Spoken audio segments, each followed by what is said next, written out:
দেখো বন্ধুরা, এটা হচ্ছে পালসার 150 হেড। ইঞ্জিন করার সময় অয়েল সিলটা চেঞ্জ করতে হবে ভালভের, তাই অয়েল সিলটা লাগানো কিন্তু সঠিক নিয়ম অনেকজন জানে না। এটা জোর করে এইভাবে ঠেলতে গিয়ে বেঁকে যায়, খারাপ হয়ে যায়, ঠিকঠাক ফিটিং হয় না।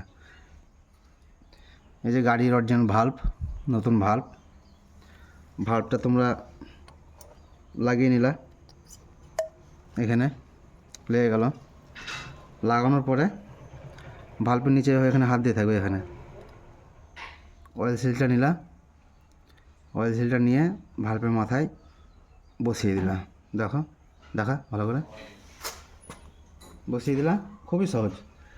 এইখানে হাত দিয়ে থাকো আর ভাল্বটাকে ঠেলে দাও। দেখা কাছে দেখা, একটু দেখা যাচ্ছে তো? এইখানে হাত দিয়ে থাকো আর ভাল্বটাকে সহ অয়েল থেকে ঠেলো। এই দেখো বন্ধুরা, একদম একদম ঠিকঠাক, পারফেক্ট, কোনো অসুবিধা হবে না, কোনো টাল হবে না, কিচ্ছু হবে না। সুন্দর, একদম সহজ উপায়, খুবই সহজ, টাকা ওকে।